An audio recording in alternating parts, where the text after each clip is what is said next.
సాక్షిగా నాకే పాపం తెలియదు. ఆ చచ్చినవాడు నా మనిషి కాదు. ఆ వ్యాన్ నాది కాదు, అందులో ఉన్న బాంబులు నావి కావు, బీడా సెట్వి. ఎలక్షన్ లో నా మీద గెలవలేనన్న భయంతో ఆ బాంబుల వ్యాన్ నాది అని నీ కలరిచ్చి నన్ను అన్పాపులర్ చేయాలని ట్రై చేస్తున్నాడు ఆ బీడా సెట్. మీరు చెప్పేది నిజమని ఏంటి నమ్మకం? నా దగ్గర సాక్ష్యాధారాలు ఉన్నాయి. ఉంటే ప్రూవ్ చేయమనండి. పబ్లిక్ లో ఉరిపోసుకొని ఆత్మహత్య చేసుకుంటాను. ఆ వ్యాను సీనుది. చచ్చిన వాళ్ళు సీను మనుషులు.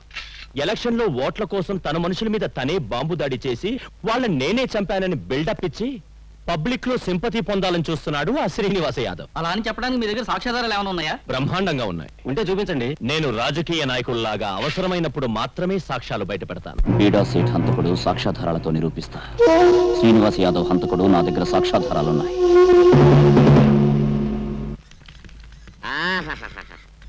గాంధీ గారు కాస్తంత ఒళ్ళు చేస్తే ఎలాగుంటారో తమరు అచ్చంగా అలాగే ఉన్నారండి. ఆ గాంధీ గారిని అట్టాగు పోగొట్టుకున్నాం. ఈ నిరాహార దీక్ష పేరు మీద తవరును కూడా పోగొట్టుకుంటే మిమ్మల్ని నమ్ముకున్న మేమందరం ఏమైపోవాలి? ఈ దేశం ఏమైపోవాలి? ఒక శ్రీనివాస్ యాదవ్ మరణిస్తే సెకండ్కి ఒక శ్రీనివాస్ యాదవ్ పుడతాడు. గాడ్సే లాంటి బీడా సెట్ కి ఉరిశిక్ష వేయించాలి. దానికోసం నా ప్రాణం పోయినా పర్వాలేదు. Father of the nation Gandhi గారైతే నేను సన్ ఆఫ్ ద నేషన్ కావాలి. Son of the nation Srinivas Yadav. స్వర్గం నుండి దిగొచ్చిన శాంతి కపోతంలా దేవుడు పంపిన ప్రేమ సందేశంలా ఉన్నారు. మిమ్మల్ని చూస్తుంటే అచ్చం నెహ్రూ గారు మళ్ళీ పుట్టినట్టు అనిపిస్తుంది. నెహ్రూ గారు నాకు ఆదర్శం కావచ్చు, కానీ నెహ్రూ గారంతటి గొప్పవాణ్ణి కాదమ్మా. మేకవన్న పులులకు రాజకీయాల్లో స్థానం ఉండకూడదు. నేరస్తుడు శ్రీనివాస యాదవ్కి ఉరిశిక్ష పడినప్పుడే ఇందిరాగాంధీ నాన్నగారి ఆత్మకు శాంతి. ఈ శాంతి కపోతానికి మనశ్శాంతి. శాంతి కపోతం బీడా సెట్, శాంతి కపోతం బీడా సెట్, శాంతి కపోతం బీడా సెట్, బీడా సెట్, బీడా సెట్.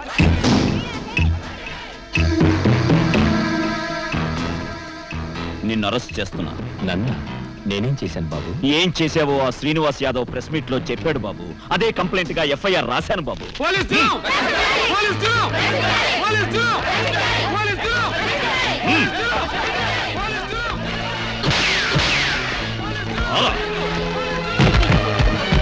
బడికింది చాలు, లేరా. అరెస్ట్ కారణం ఏంటో తెలుసుకోవచ్చా అండి? సాక్ష్యాధారాలతో నిరూపిస్తానని బీడా సెట్ ప్రెస్ మీట్ లో నీ మీద ఆరోపణలు చేశాడు. అదే కంప్లైంట్ గా నీ మీద కేసు పెట్టాను. రక్షించాలి, రక్షించాలి.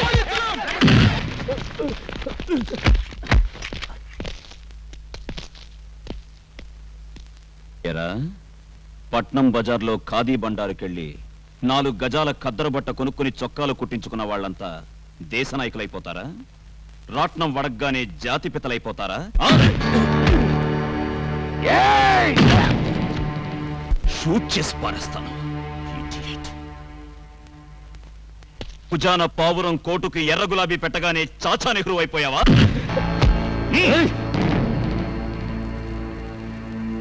Lock the cell.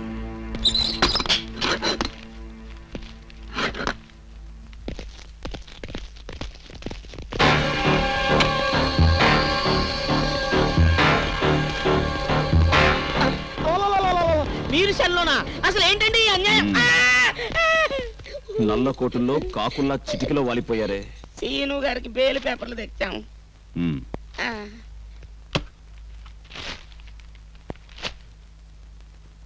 పాపం వాణ్ణి లోపలుంచితే మీకు ఫుడ్ ఉండదు.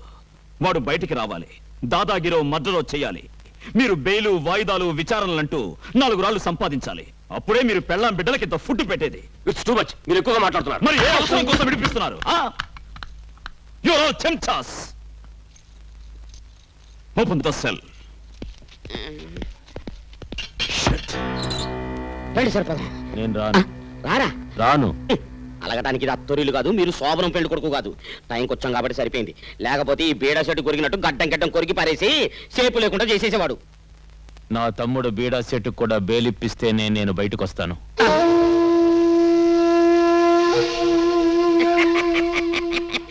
మీ కసాయ హృదయం నాకు తెలుసు సార్. మీరిద్దరు కొట్టుకున్నా కోసుకున్నా, ఒకరిది బట్టతలైనా ఒకరిది బొచ్చుతలైనా, మీ ఇద్దరిది అన్నదమ్ముల అనుబంధం అని నాకు తెలుసు సార్. అందుకే బీడా సెట్ కూడా బెయిల్ తెచ్చాను. ఏమండి, ఈయన బెయిల్ కూడా ఇచ్చేయండి.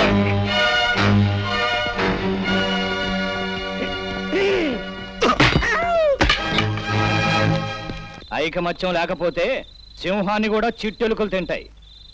నీకు రూలింగ్ పార్టీ టికెట్ ఎందుకు ఇచ్చారు? నువ్వేమన్నా మహాత్మా గాంధీ గారి ఫ్యామిలీ మెంబర్ అవనా? శ్రీనివాసును మించిన గోండావని. సీఎం గారు శ్రీనివాసును పార్టీ నుంచి సస్పెండ్ చేసి నిన్నెందుకు దగ్గరికి తీశారు? నీ మీద ప్రేమతో కాదు, శ్రీనివాసును ఓడించే దమ్ము నీకు ఒక్కడికే ఉందని, లేదంటే ఒకరినొకరు పొడుచుకు చేస్తారని. చూడండి, మీరిద్దరూ షేక్ హ్యాండ్ ఇచ్చుకున్నంత కాలం ఈ సిటీనే షేక్ చేయొచ్చు. కానీ ఇలా మీలో మీరే ఒకరినొకరు షేక్ చేసుకుంటూ ఉంటే ఇవాళ పోలీసు కొట్టాడు, రేపు పిచ్చి కుక్కలు కూడా కలవడానికి వస్తాయి. సారీ, సారీ నేను చెప్పాలి సేటు.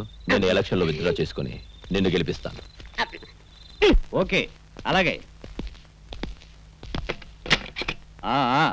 నీకోసం ఇందాక నుంచి ట్రై చేస్తున్నానయ్యా. రేపు ఎల్లుండి ఏ డ్యూటీ చేయకుండా స్టేషన్ దగ్గరే ఉండండి. ఎందుకు సార్? మీ స్టేషన్ని బాంబులతో బేల్ చేయబోతున్నామని నక్సలైట్లు ఫోన్ చేశారు. అందుకని మీ ఎలక్షన్ డ్యూటీ కూడా క్యాన్సిల్ చేశాను. వెళ్ళి స్టేషన్ దగ్గర అలర్ట్గా ఉండండి. సార్, శ్రీనివాస్ రిగ్గింగ్ చేయబోతున్నాడని ఇన్ఫర్మేషన్ వచ్చింది. పోలింగ్ బూతుల దగ్గరనే లేకపోతే కోంపలేం మునగవు. ఆ సంగతి చూసుకోవడానికి నీకంటే సిన్సియర్ ఫెలోస్ డిపార్ట్మెంట్ లో చాలా మంది ఉన్నారు. కరెక్ట్ సార్, నీలాంటి సిన్సియర్ ఫెలోస్ మన డిపార్ట్మెంట్ లో చాలా మంది ఉన్నారు. సిన్సియర్ ఫెలోస్ చాలా మంది ఉన్నారు. బట్ ఎలక్షన్ డ్యూటీకి వచ్చేది మాత్రం మీ చెంచాగాళ్లే. Mister Sitaramaraju, yes sir. Rigging చేయడానికి వచ్చిన శ్రీనివాస్ గారు నన్ను పోలింగ్ బూత్ దగ్గర చూడగానే పాస్ పోస్తాడని మీకు తెలుసు. మీరు చెప్పే నక్సలైట్లు చాక్లెట్ల కథలు హంబక్కని నాకు తెలుసు. సార్, మీరు ఎన్ని ఆర్డర్లు మార్చినా పోలింగ్ మాత్రం డిజార్డర్ కానియను. కదరా సరే వెళ్ళు. ముందుకు పదండి. మహమ్మద్ అజారుద్దీన్. నువ్వు క్రికెట్ ప్లేయర్ అజారుద్దీన్వా? ఎందుకు కాకూడదు? బ్యాటు బాల్ ఇచ్చి చూడు, 3 ఓవర్లో సెంచరీ చేస్తా. ఓటివ్వండి. ఏమండి ఓటు ఇవ్వమంటారా? మేమిద్దరం అండర్స్టాండింగ్ వచ్చాం, పర్లేదు ఇవ్వండి. శ్రీదేవి. నువ్వు సినిమా యాక్టర్ శ్రీదేవి? నటన్నాక ఒకే గెటప్ లో ఉంటారా? ప్రస్తుతం ఈ గెటప్ లో ఉన్నా. ఓటు ఇవ్వండి. ఈ ఓట్లు ఏంటో, ఈ ఎలక్షన్లు ఏంటో.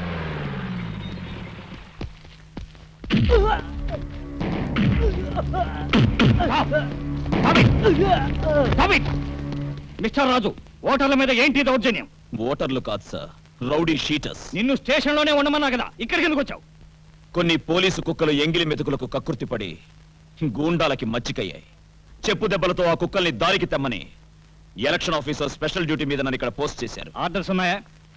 ఇవిగో ఆర్డర్స్. It's all right.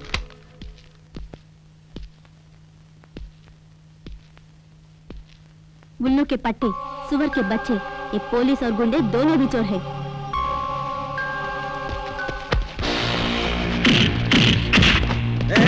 ఎందుకు వాళ్ళని కొడుతున్నావు?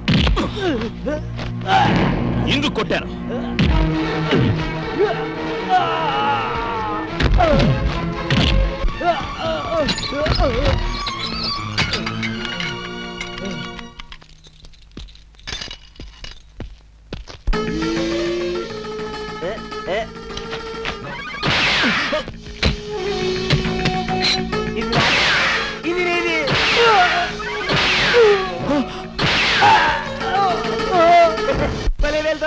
ఓయ్!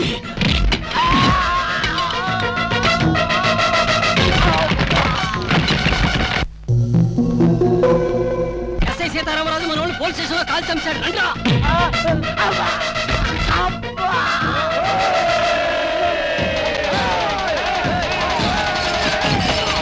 ఆగండి!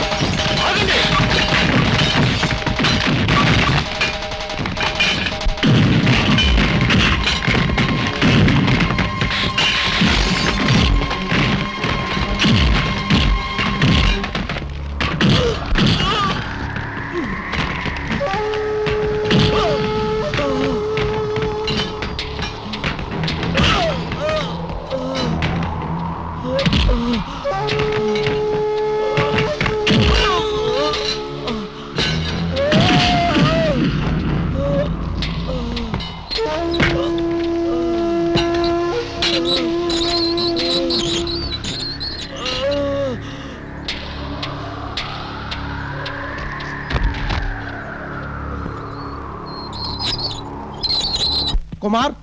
కుమార్ సిఐ డిఎస్పీ శ్రీను గారితో చేతులు కలిపి మన ఎస్ఐ సీతారామరాజు గారిని మర్డర్ కేసులో ఇరికించి అరెస్ట్ చేశారు.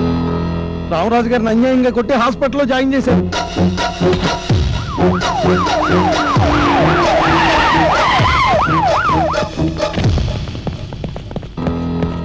కుమార్, సిటీలో ఎలాంటి గొడవలు జరగకుండా ముందు జాగ్రత్త చర్యగా నీలాంటి గూండాలను అరెస్ట్ చేస్తున్నావు.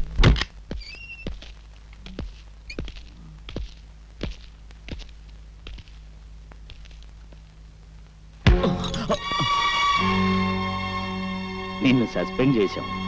నీ మీద మర్డర్ కేసు బుక్ చేయరు.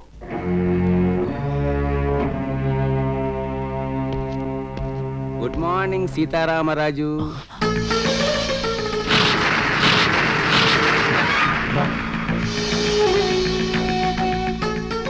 How are you?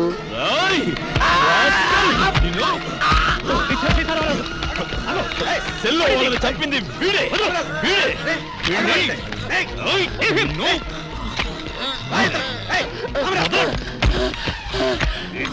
నీకేమైనా పిచ్చి పెట్టిందా? డాక్టర్ని పట్టుకుని హంతకుడు అంటావా? ఒక్కసారి ఈ సంఖ్యలు తీసి చూడండి రా, వాడు డాక్టర్ యాక్టర్ నిరూపిస్తాను. Relax Sitaramaraju, relax. You are 100% mistaken. 10 ఏళ్ల నుంచి ఇదే ఆసుపత్రిలో చీఫ్ సర్జన్ గా పనిచేస్తున్నాను. ప్రాణాలు పోసేవాడినే గాని తీసేవాడిని గాని. కుట్ర చేసి నన్ను ఈ హత్య కేసులో ఇరికించారు. మోసంతో నన్ను నేరస్తుడిగా ఈ న్యాయస్థానంలో నిలబెట్టారు. ప్లాట్ఫామ్ గాళ్లు కొంతమంది డిపార్ట్మెంట్ లో చేరి నా సిన్సియారిటీని తట్టుకోలేక ఒక క్రిమినల్ తో హత్యలు చేయించి నన్ను హంతకుణ్ణి చేశారు సార్. ఆ క్రిమినల్ ఎవరో కాదు, గవర్నమెంట్ హాస్పిటల్లో డాక్టర్ జీవరత్నం. స్టేషన్ లో చంపింది వాడే. డాక్టర్ హోదాలో పోస్ట్ మార్టం రిపోర్ట్ ఇచ్చింది వాడే. డాక్టర్ జీవరత్నం గారిని కోర్టులో హాజరుపరచండి. గవర్నమెంట్ హాస్పిటల్లో అసలు జీవరత్నం అన్న పేరున్న డాక్టరే లేడు సార్.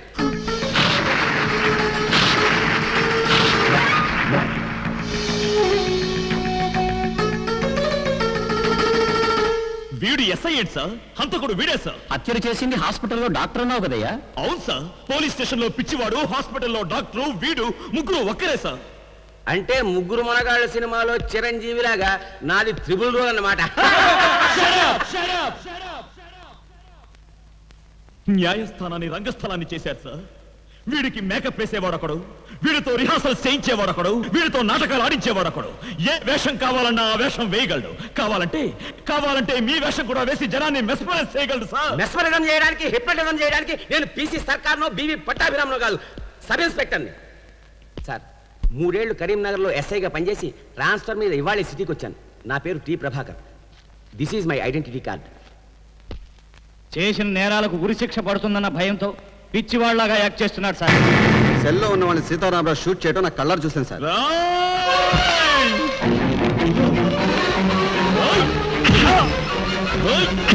అతన్ని కస్టడీలోకి తీసుకుని రిమాండ్కి పంపించి.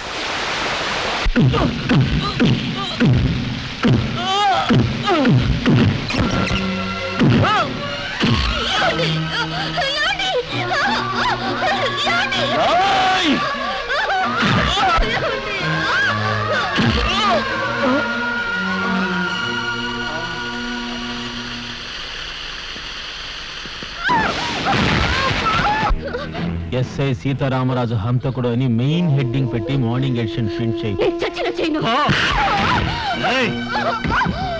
ప్రింట్ చేయకపోతే చచ్చేది నువ్వు కాదే, పోలీస్ స్టేషన్ లో ఉన్న నీ ముద్దుల ముగ్గుడు.